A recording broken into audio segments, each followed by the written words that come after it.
Hi everyone, I'm Jo Fry and this is my channel, Jojo Fry Rocks, and I'm incredibly honoured and thrilled today to have Mark with me from a brand new guitar channel called the Gig Ready Guitarist. Thank you very much, Mark, for coming on my channel at very short notice. That's not a problem at all.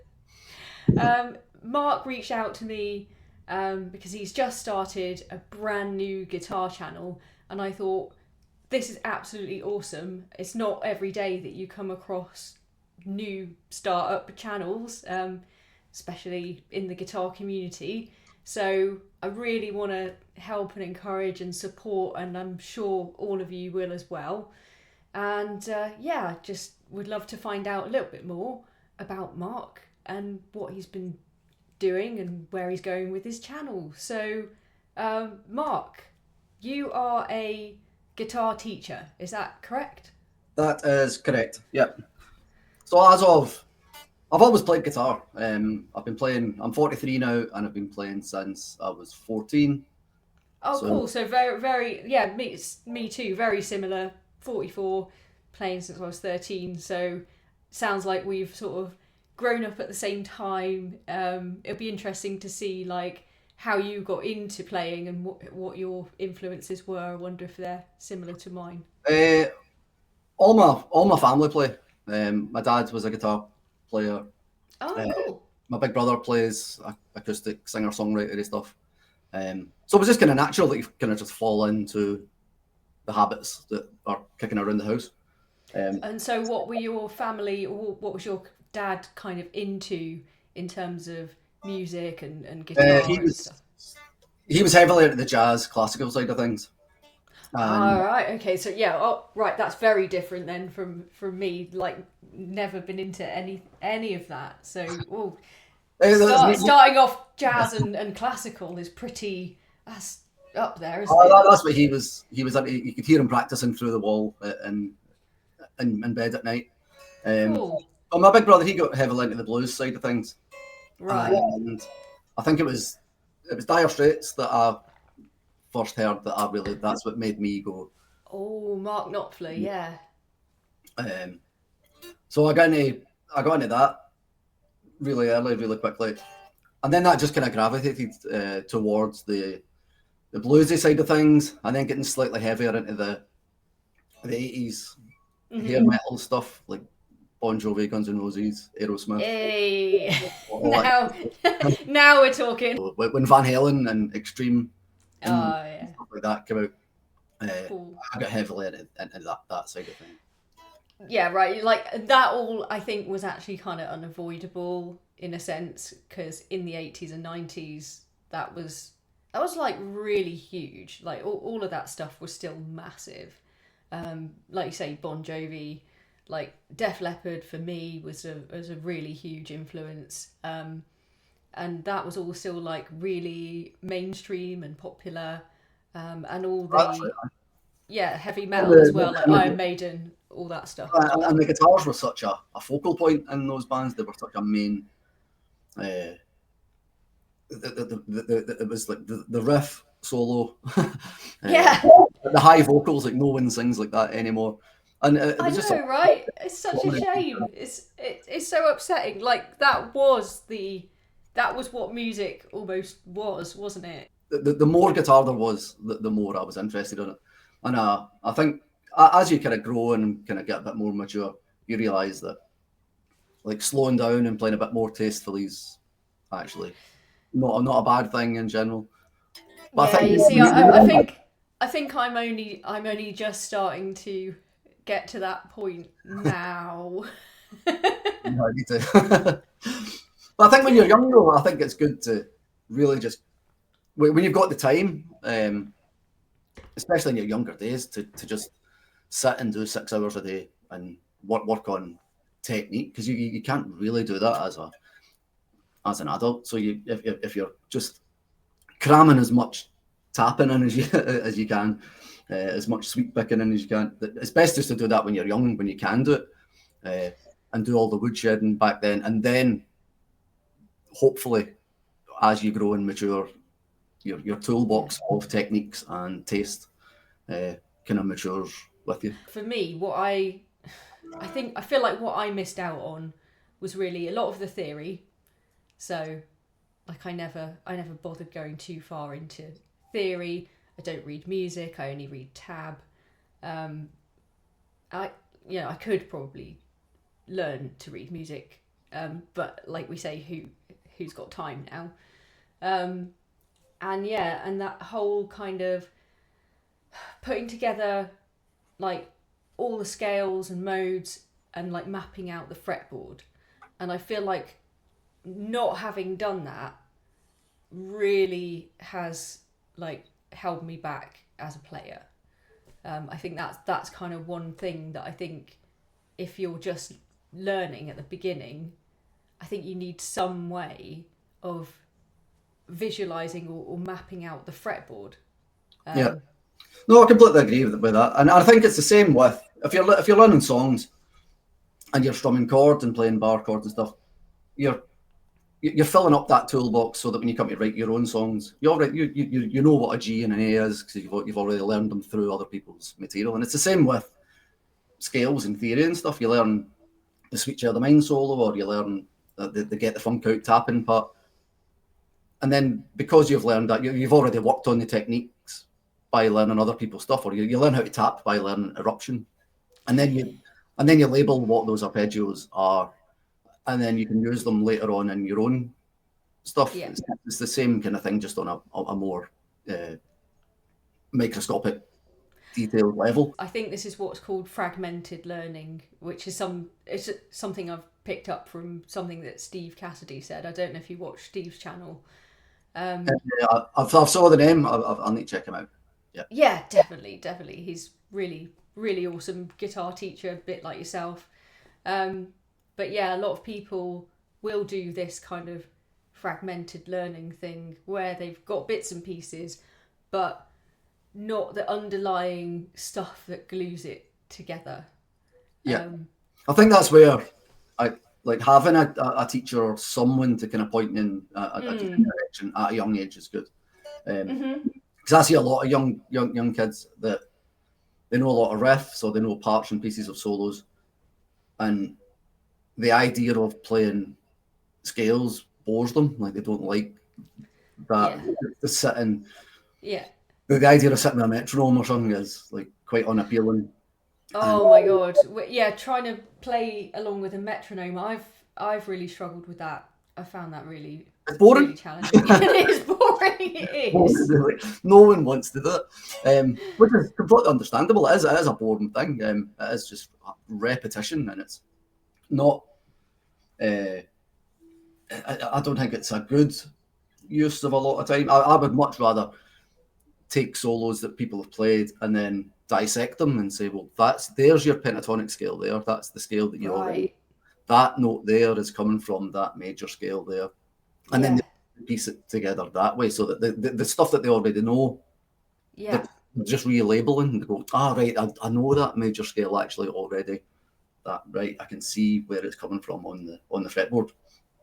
Yeah, right. Like when I started digging into it a little bit, when I was younger, and when I kind of learned some of the modes, I started to realise that some of the patterns, because I used to learn quite a lot of like Bon Jovi songs, so I love Richie Sambora. He's like one of my original guitar heroes, and then I started to sort of recognise like a bit of that Dorian pattern that he quite often uses in his licks and solos and stuff. So yeah, you do start to pick out little bits and pieces like that. Oh, exactly. Richie Sambora was like a big influence on me growing up, especially getting to know what the notes on the neck were, and like knowing that's a G and that's an E and that's a C and that's a D, and things like the Living on a Prayer solo, where it's got that wee bit at the like those notes. You could see that's a pentatonic scale, and then it's got those added notes, And then it was kind of, oh, right, I see, that's position 5. That would be, back then you would label that like the Mixolydian shape. And I could see, right, that's what he's doing. He's taking those notes from that scale shape and he's outlining, I can see them within the pentatonic scale. And that kind of gave me permission then, whenever I was playing like in the key of G, I could go, oh, right, well, Richie uses those notes. So I can use their notes as well. And I knew it was that one and not that one. I think for that particular key because of that. Yeah. That's it. It's those sounds, isn't it? It's the association of just like those combinations or those intervals, I guess, is what we're kind of talking about, is what you sort of pick up on that really shapes that kind of signature sound that somebody has. Oh yeah, definitely. And same with like Sweet Child of Mine, you learn that riff and then you can point at the notes and go, oh right, I can see that. I can see why it's starting on the D chord. I can see it's outlining.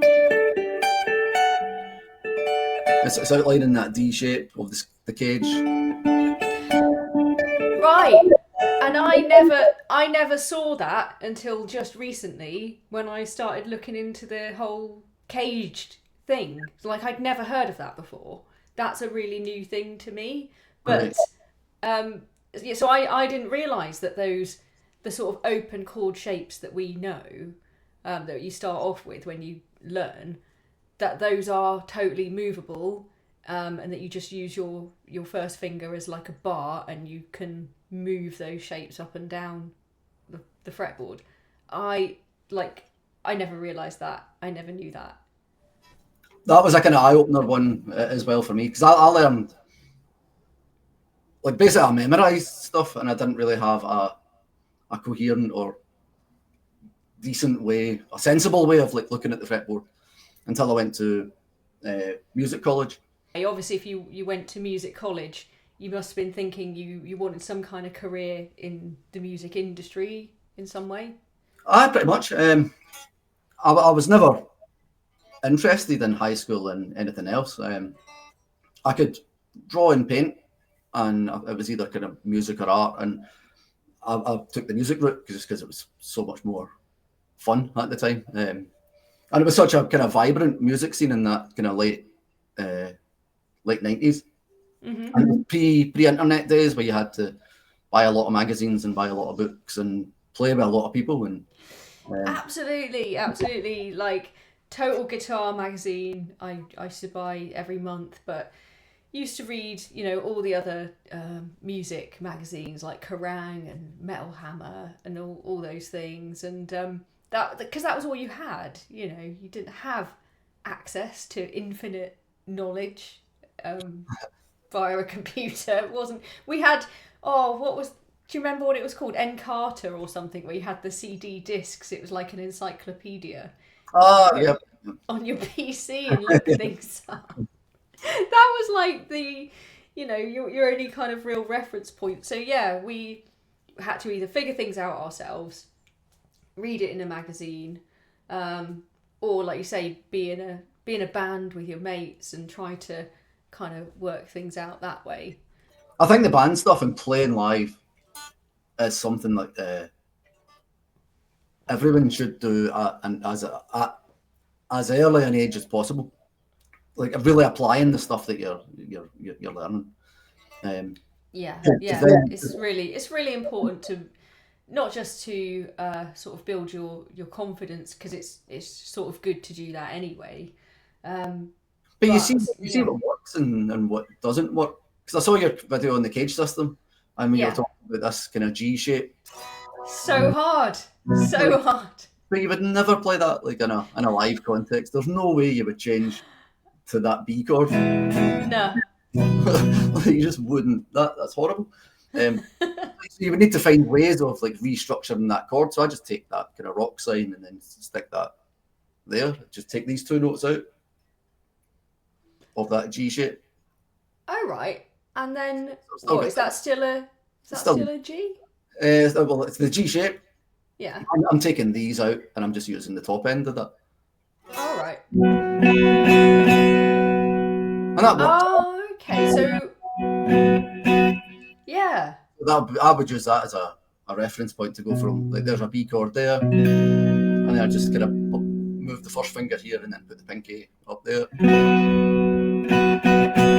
and it gives me a B chord and that section of the neck, which then joins onto that E shape there. So I can link that shape that everyone knows and this shape that everyone knows via this shape that would be this horrible thing. Yeah, but if you don't obviously play the bottom two strings, Yeah, then I can see that they're there. I can visualize them there, so I know. Yeah, you know. So I know what that scale's going to sit.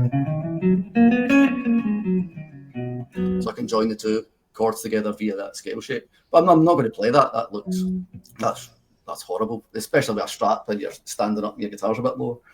You just get instant tendonitis there. Well, yeah, especially in like the 90s when we all had our guitars down by our knees kind of thing, because we were all trying to be Nirvana, and you know they were cool, and that's what looked cool. I've noticed actually, like nowadays, if you do get a guitar based band, they all seem to like have their guitar up under their chin nowadays. Hanging off the chin strap. Like that's the cool thing to do now. It's like I think the older you get, the higher it gets. Definitely.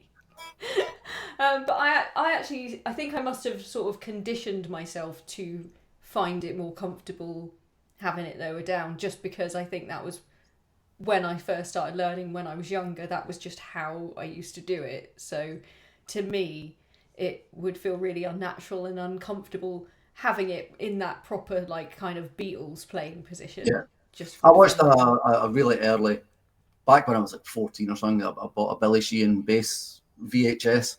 Oh, Billy Sheehan. I mean, he's enormous to start off with, right? And he's got massive. Plays all the way up. But yeah, he does. It's really odd. He had said early on in that video that strap length is something that people overlook, and his strap when he sits down is exactly where the bass is when he stands up. Yeah. And I took that. I was like, oh, of course it is. Like, so my strap kind of sits when I stand up, it's in the exact same place. So my hand position don't need to change and things. Because if nothing worse than being able to play something here, and then you stand up and you can't reach, and you go, why is my technique bad? And you're like, it's only just because of that strap length. That's just like you don't know. Oh yeah, I was today years old when I realised that. Awesome. Thanks for your time. The job is done. Yeah, no, that makes so much sense though. That makes so much sense. But I think obviously from a performance perspective, it just depends on what type of stuff you're playing. I think it depends what sort of image you're trying to kind of project. There's plenty of players that play, like Nuno Bettencourt plays really low, and he plays some ridiculously technical stuff. And same with Paul Gilbert with big spindly fingers. He can reach all that, the stretchy stuff. So much of this stuff is so true. So much of this stuff is about like your kind of physiology and how you're built, like the size and shape of your hands, length of your arms, and it's a lot of this is about how you feel comfortable and what's comfortable for you to play.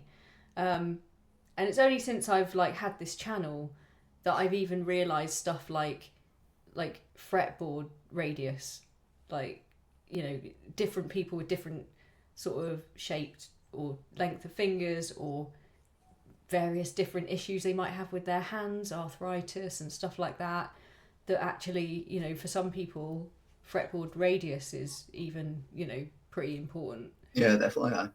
And again, I think as well, like you realise all that stuff, or how important that stuff is, like when you play live, like you realise like where that strap length's got to be, or this neck feels all right in the bedroom, but when I stretch the strap down and play standing up, it's actually harder to grip. Maybe a thinner neck might be better. Yeah, like all of that stuff comes out when the volume goes up in the band. Play at a ridiculous volume. You realise how much even wee things like string muting or how clean your chords are going to be, and all of that technical side of things that people overlook. That might Definitely. work I in definitely think that you're right there about things like strumming techniques and things like muting and stuff. I think that definitely all gets a bit overlooked, right? And I've never learnt to do a lot of that stuff properly. And I tried to make a video where I was demonstrating a pedal, and I was trying to play some like death metal kind of riffs, and a lot of that stuff, you've got to do kind of chugging, and you've got to do a specific kind of sort of muting technique to play a lot of those riffs and those chords. And I found that incredibly challenging, like incredibly difficult. So yeah, like I'd never kind of learned how to properly get that down. I think. Well, again, like if it's not a style that you're heavily into, I would say there's massive gaps in my playing. Like I'm not a big funk player, or my blues playing is like pretty shocking. Considering there's only 3 chords in a blues, I don't play it as convincingly as I should for someone who's been playing as long. So obviously, if I was trying to demonstrate some kind of blues type pedal or something, like I would be struggling with that type of thing to get it over convincingly. Same with the death metal stuff, like that whole keeping things chuggy and muted and everything on a downstroke and all that. Like I would struggle on that as well. It's just not something that I've ever kind of worked on to get to a point where I need it to be there. It's not something that I really need. And Well, no, me neither. And it was something that I just sort of assumed I'd be able to do it. Like I just sort of thought, oh yeah, they just, okay, it's the riff didn't look that difficult or that complicated, and it's just a couple of strings and just hitting a couple of strings, right? But to get that to sound and to still hear what the notes are and what the chords are, but not letting the strings ring out, was actually really, really hard. A lot of those things would come from, you would have started out by just learning like palm muting, yeah, which, these are the basic building blocks that probably everyone should learn. I think I think those building blocks come from, just like we were saying earlier, that box of influences that you learn when you're growing up. If you're learning a lot of kind of songs and strumming techniques like that, everyone learns that.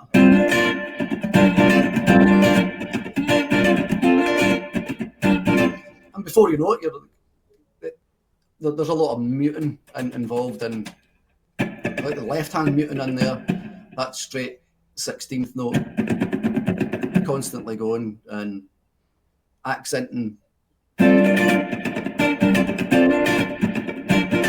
you don't really realise like how intricate that part is until you've played that song lots, and then when you dissect it, you go, I've actually worked on my funk technique through by like by proxy. You just go, I didn't know I was learning funky stuff, and then you learn that, but then that translates into, like, if you play in any wedding band, you're guaranteed to play that Get Lucky song.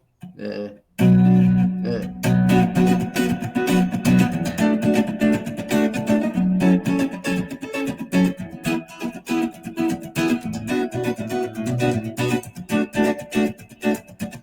it's keeping that going and having the muting on the left hand. And just kind of applying a wee bit of pressure when you need it for those stabs. See, oh my God, like, that's another thing because that never kind of came across my path, I guess, or on my radar, because that wasn't the kind of music that I grew up listening to, really, like disco, funk, all that kind of stuff. I'm much more of a kind of like rock fan, I guess. So the only sort of like palm muting stuff that I learned when I was first learning was when I learned like how to play Smells Like Teen Spirit, right? So when you've got the kind of muting in between those chords. Yeah, that's that bit. So I didn't actually kind of learn how to do that like what you just did. And with that as well, you also have to be incredibly accurate with your rhythm, because that song will sound like nothing if you don't have that rhythm down. So you can't be kind of sloppy like you can in other types of playing and get away with it. That has to be like bang on, doesn't it? Yeah, it's a really hard thing to try and kind of teach that as well, because to slow that, it doesn't make Let's have a go. Let's have a go. I'll be interested to see. Can I kind of get that, because that's not something that I've done before. Well, it's one of those ones where to slow it down, it doesn't make a lot of sense. Keeping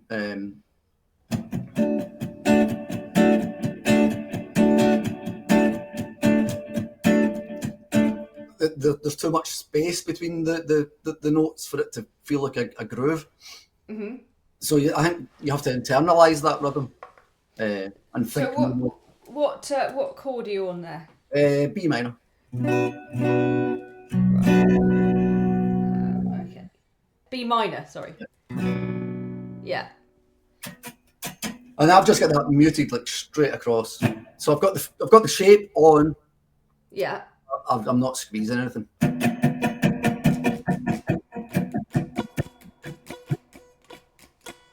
And then that right hand, I'm just hearing as a kind of snare drum. So I'm trying to. I'm not counting it at all. I'm not counting where the accents are coming in. I'm just singing that in my head. I'm singing. I'm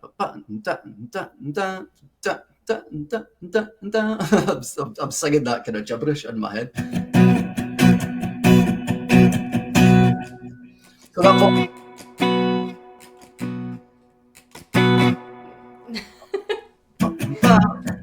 So the first one will be an accent on the downstroke. Next one will be an accent on the upstroke. So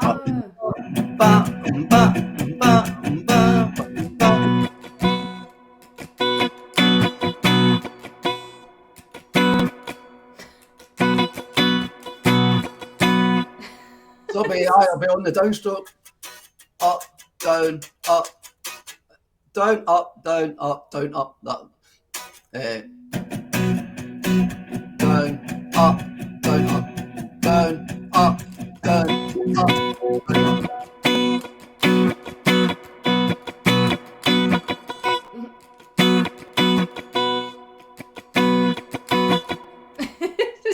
It's so hard. But once you internalize that, you're singing it. Then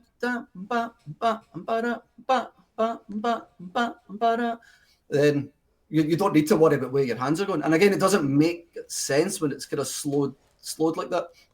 So I think you need to just jump in at the deep end and play it fast and rough. It'll be sloppy. You'll be accenting wrong things, but the more you do it, the more you just kind of sand down the edges and get it more refined. Because I find it really hard to teach that slowly and then have it brought up to speed. I would much rather teach it fast and then chop it, then get more accurate. Yeah, no, that totally makes sense. Yeah.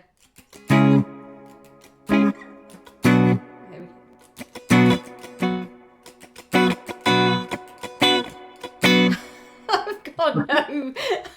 I've suddenly lost all sense of rhythm. Isn't it hilarious how like when you're on the spot, it's really, really hard. I actually I consider myself to actually have pretty good rhythm, because I've done quite a lot of dancing, and that includes kind of things like ballroom dancing, where you have to be you do have to count quite a lot, and you do have to do a lot with like compound time as well. Things like samba and stuff like that will be kind of syncopated and stuff. So you do kind of have to have that sense of movement and rhythm. But yeah, it doesn't always translate into my playing, and I have noticed it when I have tried to play along with a metronome and stuff. I do notice that I'm quite inconsistent and that I will speed up and slow down. I think metronome stuff is, I don't know, it's a weird one. I would much rather play with drum machines or drum stuff, just so there's other. You can hear the hi-hat and you can hear the bass drum on 2 and 4 or 1 and 3, whatever way they go on. And there's more context to play with. It definitely helps. It helps to hear, like you say, the different types of drum, the different like accents on the different beats.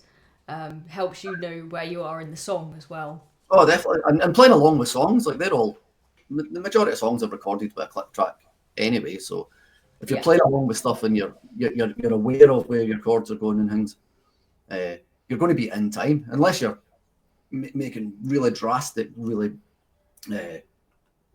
bad mistakes with timing. Then it maybe put a metronome on and then really address it there. But I think a metronome as well, like when you're learning scales and things, I think it's only good for really getting the coordination there. But you're very rarely going to play scales like straight up and down in real life anyway. To practice like if you're practicing like a pentatonic scale up and down, there's no real context for that with just that scale and a metronome. And you're not going to but you're never going to play like that as well. Like that, you would very rarely play a solo like just straight like that the way you would with a metronome. So if you're putting on a backing track, like a drum loop with like an A minor chord, at least then if you're playing in time, even hanging about on some notes,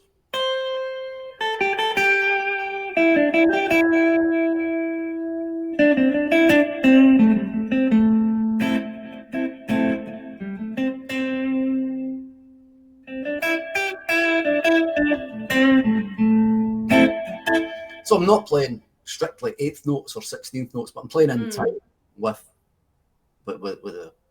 whatever backing you can hear in your head or so that seems like a really good way to practice. So like you say, just get your pentatonic shape or scale, and then put a drum loop or something on, and like you just did then, just kind of pick out the notes, but not necessarily in order.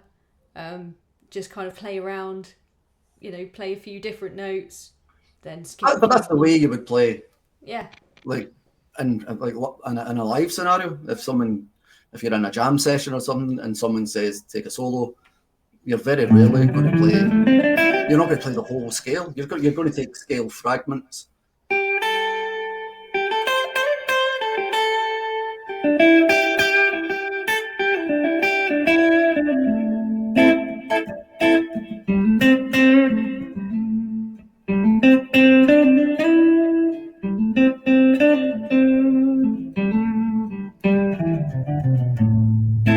And then you're just going to jumble them up. So you're doing a lot more with a lot less of the scale, if that makes sense.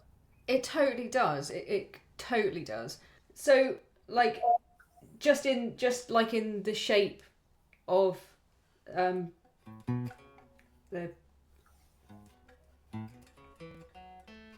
the like within those 4 frets, right? You've got that kind of the scale shape, haven't you? Yeah. And it's relatively easy, like you've said, like you've demonstrated, to just sort of like pick out a few of those notes within those 4 frets, I guess.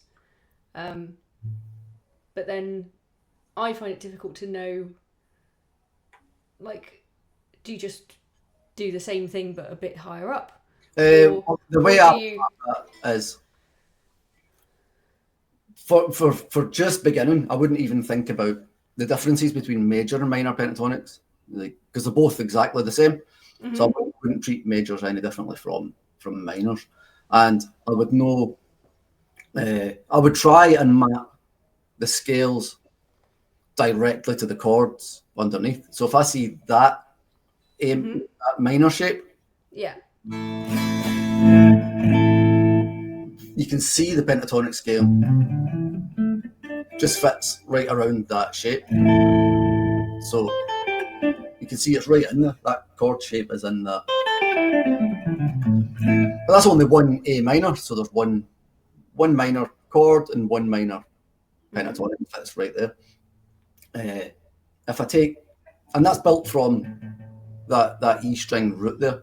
Mm-hmm. And the way I see this, so it's kind of caged system. I don't really like that term, caged system. It's good to know the caged shapes. But I see this root note here as having a chord built to the right-hand side of this. Yeah. That's that shape. And I can build an A minor chord to the left of this shape from this root note as well. So if you put your second finger there, and then, so it's 5E, 5D, 5G, and then 3 on the D. I haven't got enough fingers. Hang on.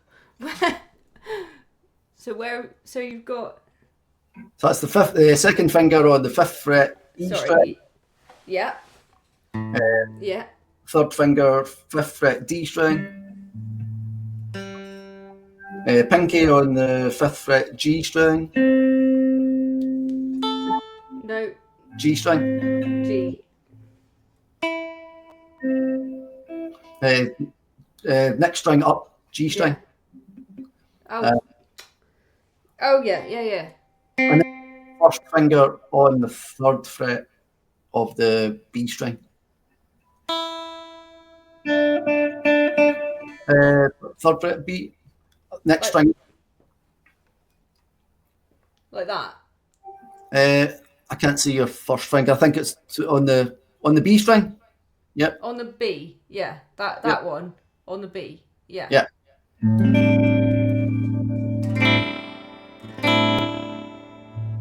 That's it. I'm just muting the high string off that. Right. So that's an A minor then, did you say? It's a fancy A minor. That's an A minor 11 if you want to get technical. If you listen to John Mayer uses that chord all the time in place of a minor chord. And so that's an extension then. It's got an 11th. Yeah. It's just a more expensive minor summing chord. So I see that. Yeah. I see that minor is still being built from this root note, but being built to the left-hand side of that chord. So I've got a chord. I've got a chord going to the right. I've got an A minor here. Yeah, that's the regular way you would do it would be to use that as the root note and then build the rest of the chord. Yeah. Kind of. But then around that shape, I can put the A minor pentatonic again, but just in a different shape. So the shape there would be 3 5 3 5 2 5 2 5 3 5 3 5, and then there's that note there. There it is. And there's that note there at the top. Yeah.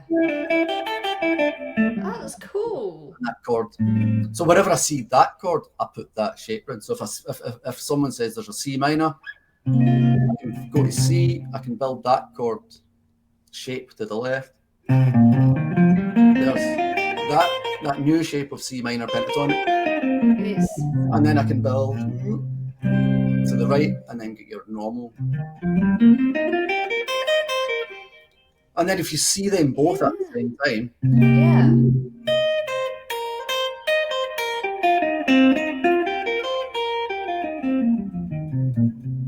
So when the chord's playing, I'll go back to A minor just for the. Yeah. if the chord's just doing A minor, Yeah. you don't need to just be viewing one A minor. Like I see that A minor, I Yeah. see A minor, and that's got a chord, a scale shape round it. There's the D shape, A minor, and that's got a scale round this one here. It's another A minor at the 10th fret, the 12th fret, sorry.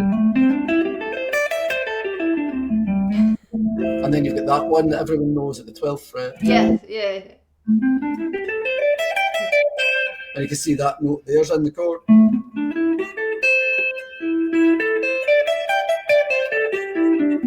So that would put a scale shape around that one. And then the next shape would be this one. That one there, like an octave higher. So when I'm seeing that, when I'm seeing A minor, Yeah. I'm seeing all of those chord shapes, and I'm playing through the scales that link directly to the chords. And in that way, then you can kind of almost go anywhere, but you know that you will still be within that scale. And so if that's the key or whatever that you're playing in, you can quite easily find notes that are gonna fit and go with, you know, against that chord or that scale, because you know where they all are, and that's a way of mapping it out. So I guess it's kind of the same principle as Caged, in a way. It is, yeah, but it's more the movable shapes, if you like. Yeah. And everything kind of goes back to whatever if you can see a chord shape on the neck, you should be able to see the scale that fits right over the image, right over that. So whether it's I think the Cage system is quite kind of, I don't know, it forces people into thinking that it's really regimented and kind of this shape must follow this shape, and if you're playing in that style, it can only, but it needs to be more free than that, rather than thinking in terms of, I'm playing the C shape, so the A shape follows and then the G shape follows.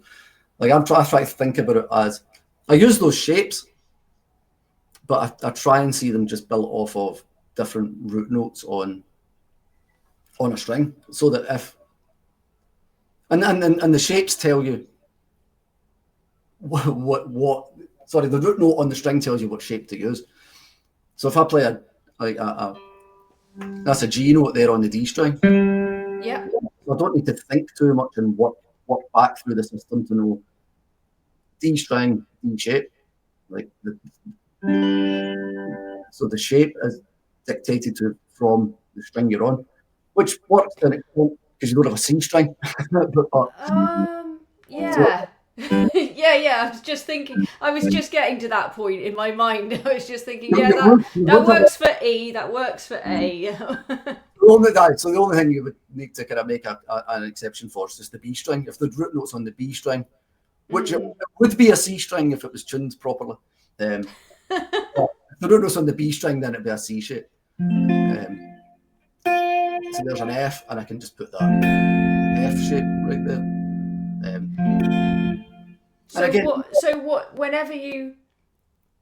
Whenever you play, so I guess any note on any string, that can be the root note. Using that, if you use that chord shape, that corresponds to that note, that's a chord. So there's a C note on the G string would just be that rock sign straight. And that would be that G shape there. Yes, but except you're not. Yeah, so you're only. So if I see that C on the G string, I've got that shape right under there. If I got the C on the A string, that's an A shape. Yeah. C on the C on the C string, C on the B string. B string is a C shape. C shape, yeah. C on the E string is an E shape. E shape C, yeah. And it's the same for minor chords and seventh chords as well. So if you know your E major becomes E minor by taking that finger off. Yeah. E becomes E7 by taking the third finger Yeah. off. And then if you know your A shape, A becomes A minor by dropping that top note down. And then taking A7 comes, the middle one comes off there. yeah. D, drop the top one down, becomes D minor. Drop the middle one Middle down, one. becomes D7. And that's like 3 shapes that you can use like straight off the bat. So there's a G on the D string, and depending on what the chord is, you're making minor shape. A D minor shape to make a G minor, a D7 shape to make a G7, a D major to make a G major. G major. Oh, okay. So whatever that is, like if the chord says F7, you've got an F on the E string, so you go, well, that's E string, E shape. There's my E7 shape. There's an F on the D string. It's an F7. Also, I'll make a D7 shape. There's my F7 there. Your C7 with the pinky on there. There's your F7 there. Yeah, because that shape's totally movable because you've got all the strings kind of pushed down, haven't you? And then the A on the A shape, you just make that A7 shape. So you can learn a lot of chords.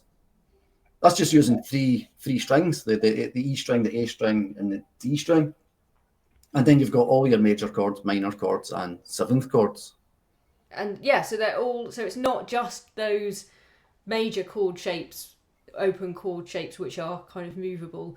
It's also your minors, your sevenths. Yep, and I think that's what gets kind of overlooked with the gauge stuff. And then once you know those shapes, you're only tweaking those shapes then to make like a major 7 chord. Like if you know where the major 7 is as an interval in there, it's one fret below the root.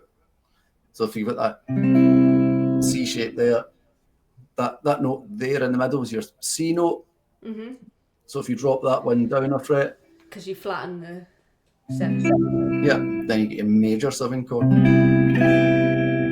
So you're still basing it off of your A shape. Right. But you're just adding an extra note to that A shape. You get a major 7 chord. There's that rock sign again for the G shape. And if you know where that 7 is, there's your root at the top here. Yeah. Pull that one back. And you get a major 7 chord right there. Oh, wow. That's amazing. And then up here, you've got the C here for the D shape. Yeah. That's the root on the pinky. So if you just flatten that one, you get another kind of a mini rock shape here. Mm-hmm. You've got a major 7 there. So you can take just a small snippet of the gauge system, like just those 3, the E shape, the A shapes, and the D shapes. And it doesn't require a lot of study or brain power. And it really kind of gets... I mean, if you sat and looked at a chord book with all those major 7 chord, dominant 7 chord, it would fill up pages. But it would. It's so much. It would, and it would also be because I've got those. I've got books. I've got chord dictionaries and things that have got all those in, and it's kind of pretty abstract when you look at it on a page, like in the little chord diagrams that you get. And it kind of doesn't... I think it's hard to learn these shapes because it doesn't connect to anything. But that bit of teaching that you just did there, like, that's kind of like more of a foundational thing, I think, because that helps you to connect these shapes into actually stuff that you... So it connects to stuff that you already know. And then you're able to just like apply that principle and transfer it, and see how that see how the mechanism of it actually works. Oh, exactly. And I think to apply it to something that you already know is like that's like way more important than just trying to memorize a bunch of shapes. Yeah. I think the C shapes and the G shapes are the ones that kind of people don't like, or they're probably most unfamiliar to people. Everyone knows an E shape. Yes. Yeah. Because you know your root 6 and root 5 bar chords, because that's what you learn first, isn't it? But if you've got those two, and you know the notes on the neck on the E and the A string, you know pretty much you know your dominant chord, your minor chord, and your major chord straight off the bat. You know your on the A string, major, minor, 7. So just on those 2 strings, you've got all 12 major chords, all 12 minor chords, and all 12 7th chords. And then you just take that one string further and do it on the D string. So you get D, major, minor, 7. And that's another 12 of each, just on those strings. And then just start applying those to songs that you know. And then introduce like a new shape, introduce the C shape, which I just see off. So there's a D chord here. And again, I see a chord built to the right of that root note, or a chord built to the left of that, which is that.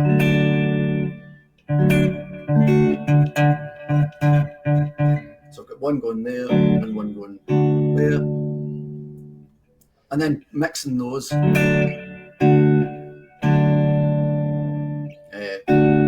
And just getting comfortable with those changes. And then if you're playing a song, like Knocking on Heaven's Door, most people would play to this D, to this C, but they start experimenting with that G, to that D, to that C, and then maybe take if you do go up to this D, instead of moving the whole shape down to go here, there's the back end of this C chord already there. Yeah. So that rock string can go in there and get the G shape there.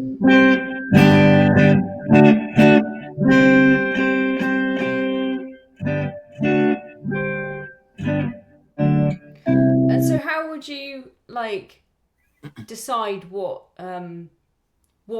shape and position of chord kind of works best for a song?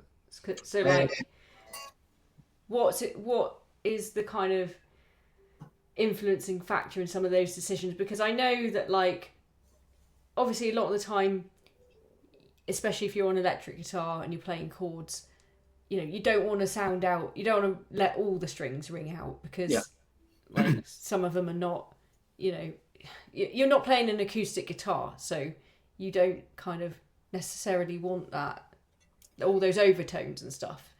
Well, that's where once you've got a grasp of those big shapes, see in that G chord there's loads going on. That's all 6 strings and all 4 fingers. That's a big chunk of information you're expecting the listener to digest there. But then to get into the subject of triads, that's where you'd kind of just strip these chords down to different groups of strings. Right. So those bottom 3 strings, and the next 3 strings, then the next 3 strings, and then the next 3 strings. If you look at that chord there, at the bottom you've got the power chord on that group, and then on the next group, that's just a G chord there. Right, yeah. So it's still a G chord. So that's the triad now. So you're only playing.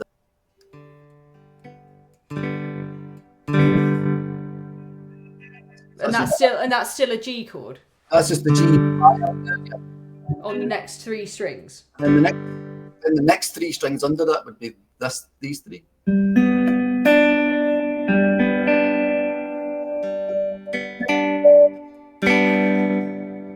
And then the top 3 strings would be.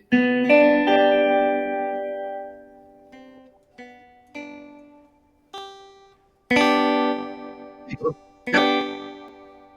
And then, so you can see that chord there. G's, D's, and B's. G's, B's, and D's. G, B, and D are the. So what is that? The first. Is it first, third, and fifth? That's the one. Yep. Yeah. Yep. I'm trying to piece this together. So that's the first, third, and fifth notes of the G major. Correct. Yeah. And so as long as you've got those 3 notes, that's essentially a chord. That is a chord. Yeah. So if you think about that, if you just think about them as different coloured Lego bricks, it doesn't matter how you stack those different colours up. No. They're all going to add up to the same chord. So instead of thinking of that G as one big chord, you can think about it as kind of 3 smaller chords. The one under that would be this one. Or that would be a proper kind of triad on the bottom strings. But in these triads, it doesn't have to be sort of in order, if you like. So it doesn't have to be like starting like with the G as the bass note. No, so it would be, the order won't change. It'll kind of go 1 3 5 3 5 1 5 1. Yeah. So the order will still be the same, but the starting point will be different. Yeah, and I guess that sort of changes the flavour of it, or sound of it a little bit. Aye. Oh, exactly. So when you start to look at big chord progressions, like taking something like G, D, and C, you can strip them down to just this G, to that D, to that C, or G. And again, I'm just looking at the bigger chords. So if that's the C shape, again on different string groups, that on that group of strings will be your triad, then a wee triad, Which I think sounds sort of infinitely better on an electric guitar, where you don't necessarily want like those, maybe doubled up notes, open strings. It can get quite mushy. It can get very. That's a lot. Yeah, I would much prefer. Like that's just a nicer. So that's just the middle strings and the bass note there, and just everything else is muted. So on the D shape, if you play the D chord if you play that on the 5th fret, then these 3 notes are your triad. Right. And instead of having the root note, yeah. So instead of having the root note 2 frets back on this string, you can move this root note 2 frets up on that string and keep.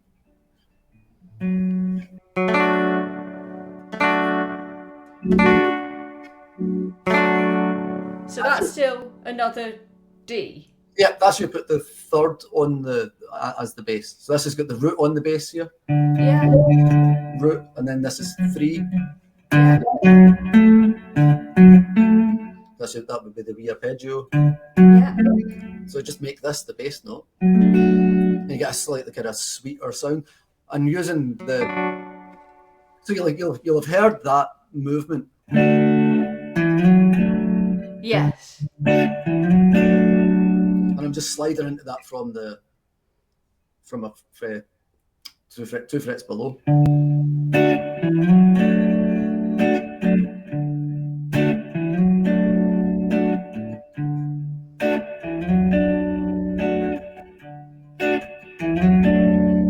you can do that on any A shape, and it's really good because then when you're on this shape here, all of that pentatonic scale that's there that would be like the D major pentatonic or B minor pentatonic. They're both the same. Mm-hmm. Use all of those other notes as we decoration flurry notes. So instead of just playing a straight D, you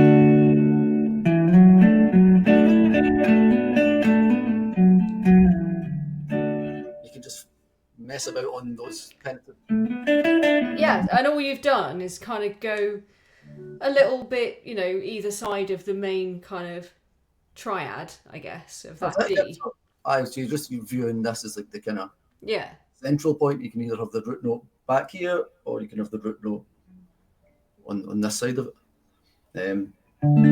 But again, it's one of those things when you say like what shape do you use, or what shape takes precedence over another shape, and they're all exactly the same as each other. Like one D is not more right than another D. It's just if you're playing in a song, again the style and that would dictate what you're playing. But to move from there to that, as long as the sound that you're giving, because a song sheet is only going to say G, D, C. Yeah. It's not going to say G, 10th fret, C, G. No, right. So your interpretation of that. And you, if like before the internet and everything, when you were like working out songs or trying to play things by ear, I would often start with trying to find root notes, but then I would probably just sort of like construct whatever chord I knew, like from that root note. So I would try like just playing, regular bar chords, E shape and A shape, and then if I managed to like hit upon what the chord progression was, I would just like play them as straight like full bar chords, whatever those were, and then think, oh, that doesn't really sound very good. But I think that's what most people. I think everyone starts like that, and everyone does that. I think the next bit then would just be to like be able to try and see the chords you're playing, but break them down into just smaller group chunks. So when you see this, you're actually in your imagination, mind's eye, still seeing this, but not playing this. But in your imagination, you're seeing this. The whole thing, yeah. Chop You're just doing, yeah. And then your C would just move down.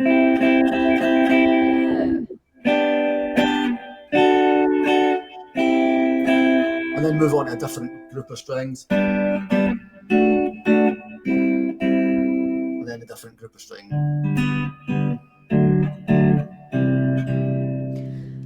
And those have all got they actually do have different sounds, even though you're still playing the same chords, but they do actually have different like qualities. Yeah.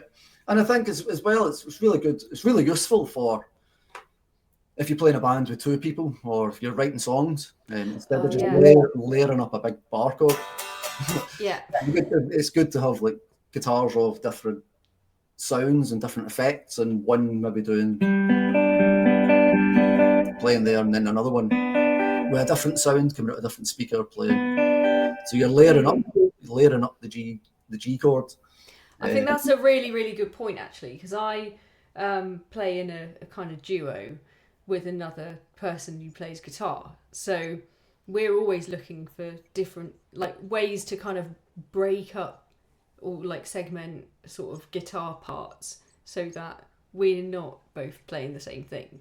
It's essentially the same thing. It's you either put a capo on and you play D chords, or you learn where those wee triads are. If it comes out this C shape, yeah, you just break that one down, and then you end up with your G triad there. So then you get G, then you've got another G. So you've got a G here and a G here, and then combine them with the D and the C chord. You can hear that moves quite well. And then that is absolutely brilliant, because that is a super simple way of like without having to spend hours coming up with different intricate kind of arrangements. It's kind of like a simple way of doing a bit of a slightly different arrangement that's going to sound. And the good thing with those triads is that you only need like 3 shapes. Like you only need like the E shape, the C shape, and the A shape. So there's a D up there.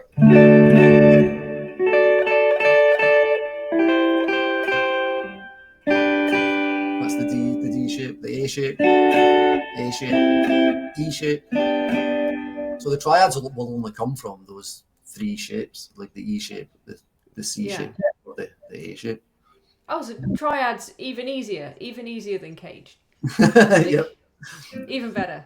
But people make them really complicated. Like they think it's, I don't know. But they're such a simple way of, that's a more simplified way of viewing the fretboard and getting around the neck. Once you're familiar with the big chords, just start chipping them down and seeing them a wee bit simpler. And then you can, when you start putting scales around them, because this is a 1, 3, 5. Yeah. So to get from 1 to 3, you have to go through 2. Oh yeah, so you can. All right, so you can start to map like the notes in between using the intervals that you know of a major scale. So yep, and then to get from 3 to 5, you go through 4.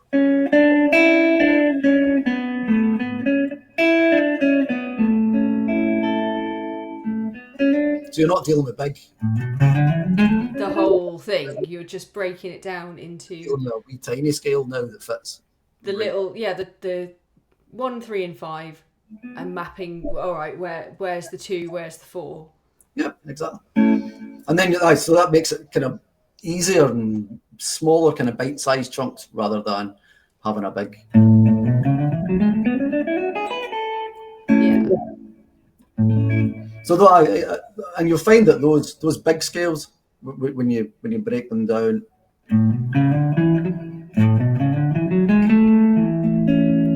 will just fit around those triads anyway. So it's much easier to then link 2 smaller triads together. You're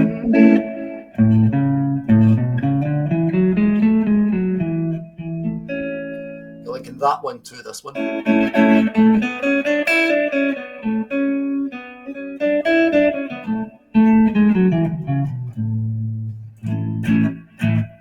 That is a much more interesting angle on like learning scales, I think. Certainly I think that's much more useful and interesting, actually. And it means that you're paying more attention to the note you're on, the interval you're on, rather than letting the shape dictate. And I think that's what I've kind of done in the past, is kind of memorize the shape, like the shape of the major scale, shape of the minor scale, the shape of the pentatonic scale. If you're only dealing with a small chunk and you know that they're 1, 3, 5, then you know exactly where that 4th is. And you know what sound that's going to have. Yes. To there, and you know what sound that 2nd's going to have.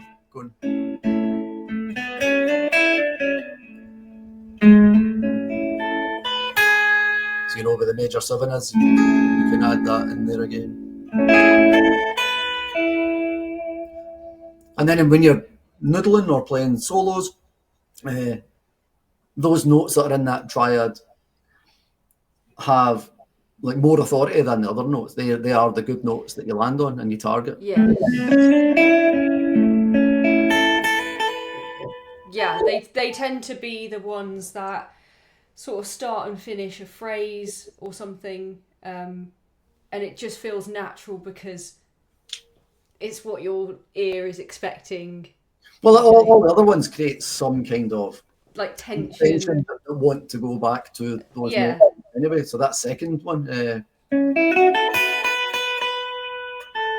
just wants to go back to that. You want to, it wants to resolve back, doesn't it? So if you're playing some kind of line and you happen to land on that. It kind of does it forces you back to going, right, I know the hierarchy of notes here, so that's not going to. I mean, unless you are, you're trying to create a particular sort of unsettling effect or something, then yeah, most of the time we're naturally kind of seeking harmony, and we're naturally wanting, like you say, that sort of like tension to resolve, and so you will get a natural feel. Your ear will be kind of looking for for those notes as well. So yeah, that makes total sense to me, about how that also will help with kind of not just where to go when you're like improvising, but also constructing like maybe riffs, solos, parts, guitar parts in general. Oh, definitely, yeah. And a good thing about that as well, when you start looking at them as kind of smaller chunk triads like that, you start to see that there's the major and the minors like overlap with each other. So, like if you know the A minor and C major are relative major to minor, yeah. All you do to that C then is just add an A to it. So C and A minor are right beside each other. Mm-hmm. F looks like that. F and D minor are the same, so you just add a D to this, and they get that wee minor shape. Major, F, D minor. Yeah. So they're all G and E minor. Just add an E to. There's your E.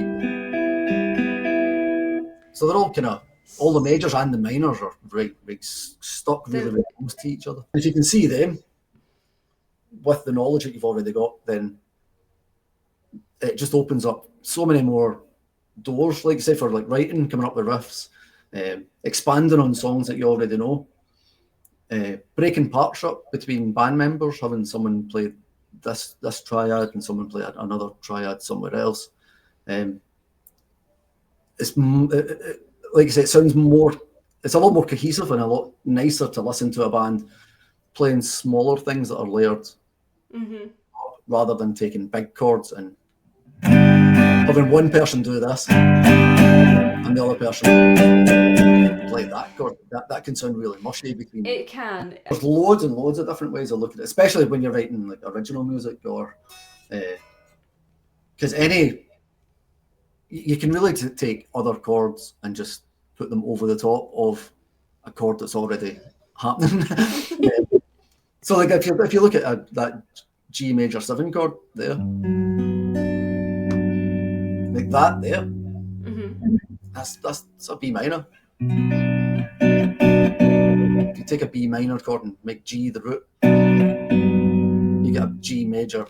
Oh yeah, of course, yeah. Like those, so like slash chords where you've kind of got you change the bass note or the root note, and then it gives it.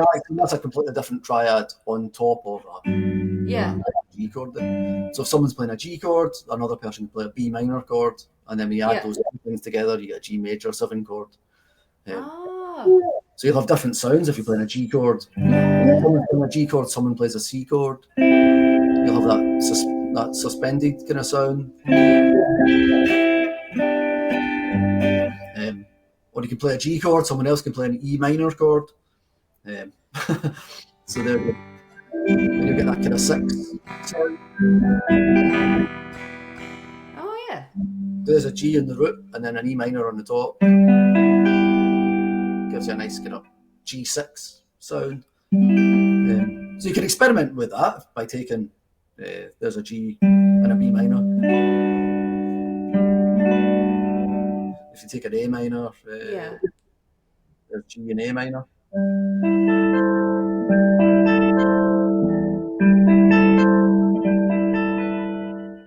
There's a difference between, I think, just experimenting and doing whatever, and and actually knowing what you're doing and having a purpose to what you're doing, and knowing that doing a certain thing will have a certain effect.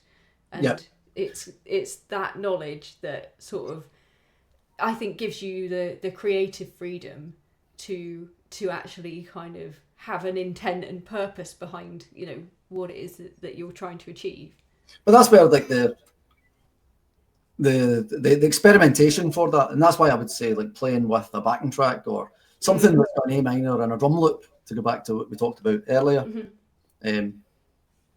Instead of just using a scale to play over that backing track, just play different chords against the chord to then hear, oh, there's an A minor. If I put an F against that,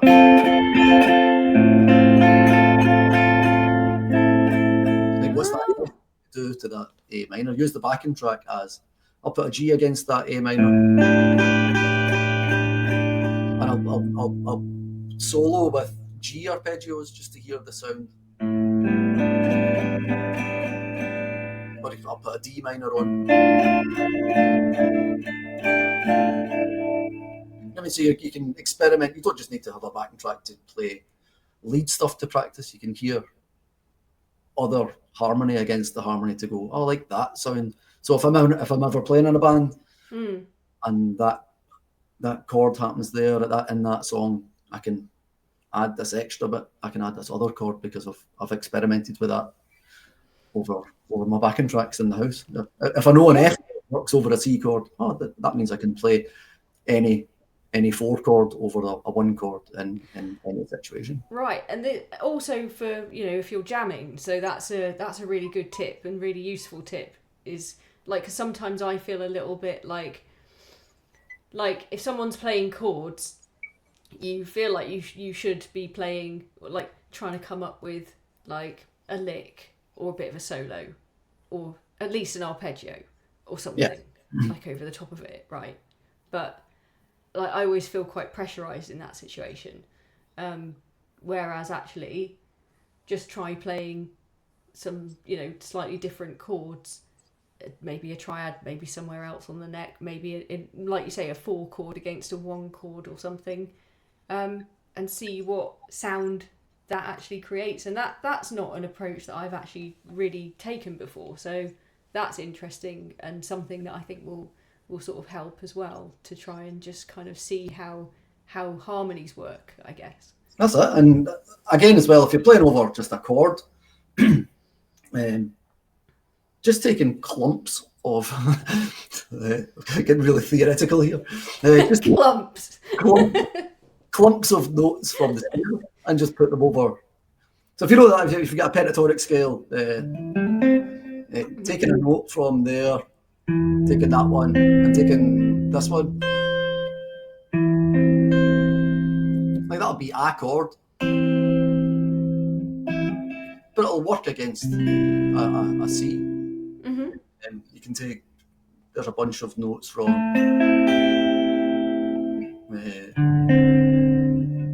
take that,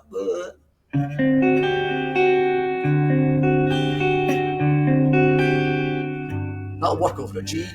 Yeah. I don't even know what that chord is.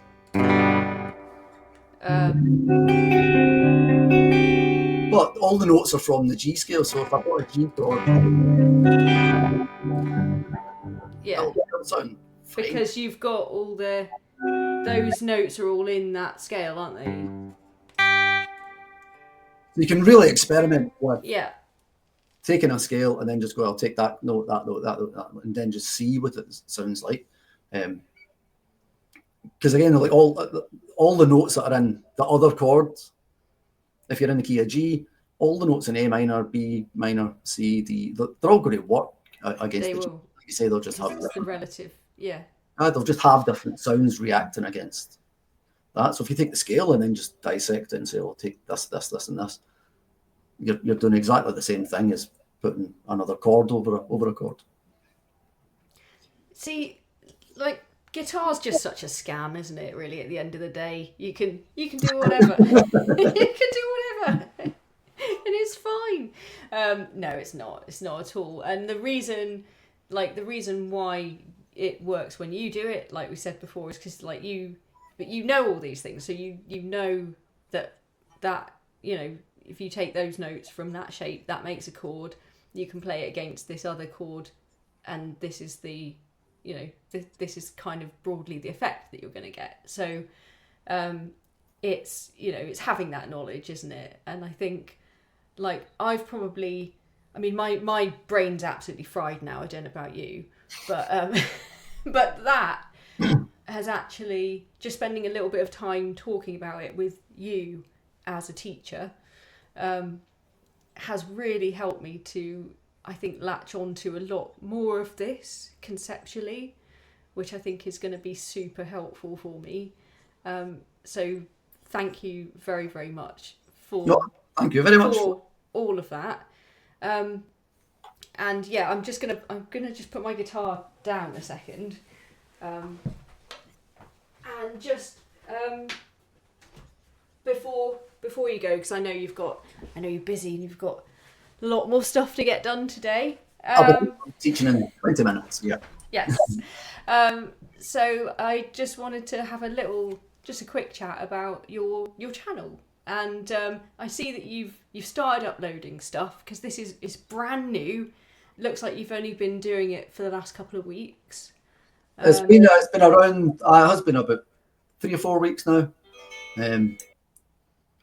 But trying to make it something that applies to people who can play and who maybe aren't gigging, see like more of the bedroom players, but who are looking to get out and start gigging, whether it's open mic nights or whether it's just jam nights or like all of us, hobbyist enthusiasts who sort of want to take that step and want to kind of improve our playing so that we can take that step, but like how to how to kind of do that in a practical way, I guess.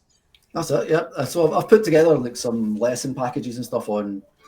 I've got a Facebook page with a private group where more kind of private lessons get kind of put in. That's just the Gig Ready Guitarist, and I'm putting together like a package where it'll be like a 10-week kind of working with people. Basically a 10-week course working with people to get them from. It's called From the Bedroom to the Stage. People who have not gigged yet, but need to get into that mind frame of building confidence, learning how to perform, how to address an audience, how to pick songs, like what songs do you put in the set list, why do you put those songs there, what order do you put them in, even down to things like what would you pack in your bag to go to a gig, like what can go wrong at a gig, how you rehearse for gigs. Because I think one of the big things, like people rehearse, everyone rehearses differently, but I think you need to rehearse for things going wrong. So like to have someone in like your group of friends sabotage your rehearsal room while you're playing. We don't need that. There's always something that's wrong when we're trying to rehearse. Then how you recover from those mistakes. Well, this is it. At the end of that course, I really want to get people in the last few weeks reaching out to pubs or clubs or open mic nights or auditions for, like, if anyone's looking for a guitar player, like you show up to that audition. Like, I actually make the connection so that within 10 weeks they're going to go from not gigging to booking a gig and actually doing something. Actually playing live in front of an audience. Yeah. Wow. See, this is it. So, like, it's all that stuff, like you say, around how to recover when things don't quite go right. Because I think when me and Dan first started jamming together, like, I'm terrible for this, and I used to, if I made a mistake, I would just stop and be like, can we go again? Can we start again? I've forgotten what I'm doing. I didn't do that right. I didn't quite get that. Can we, like, stop? Can we go start again? And I think just by virtue of the fact that was quite annoying for him, I stopped doing that. I mean, he's lovely. He's really, he's been very patient because he's a bit better than I am. He's quite a lot better than I am. And, you know, he was like, yeah, sure. Yeah, we can start again. But I could tell that he was like kind of getting annoyed with it. So gradually, you know, I've sort of stopped doing that. I've learned to stop doing that. Yeah. And just soldier on, just find a way through, and just find a way to kind of keep going. You have to, though. That's the thing. There's very few situations that would require you to really stop in front of an audience. Like, you would have to just get through it, unless it's something majorly catastrophic. But you don't, though. You just kind of smile and just bluff and just carry on. But it's part of that like skill set of performing that you don't really get when you're just practicing on your own, because you can start again as many times as you want. Or even if you're uploading stuff to YouTube, you know, a lot of the time people will do, you know, 11 billion takes before they get a good one. Is that a doggy in the background there? Yeah, she's just one. She's been sleeping under that table. Oh, bless. we love a dog on this channel. Oh, but anyway, that sounds awesome. That sounds absolutely amazing. So I will I'll put all the links to that in the description of the video here. If anyone else is interested in having a look at that Facebook group.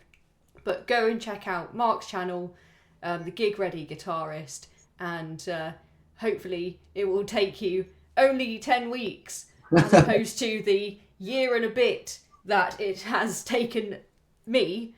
And we still haven't actually got out to an open mic night yet, but we are trying. But we've had various like holidays and illness and all that stuff. But to get to a point where, and I think we are there now. I think we are at a point where we're ready.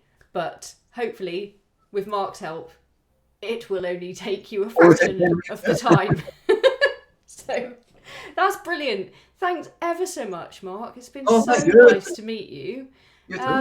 And I will also make you a mod on my channel. So if you want to join us for like live streams and premieres and stuff, please do join in the live chat and you will be a mod. Oh, that was excellent. Thank you very much. Awesome. All right. Well, I need a wee badge. Best of luck with everything. Thank you very much. Thanks again, and I'll let you crack on. Nice one. Thank you. Enjoy the rest of your day. Cheers. You too. Bye.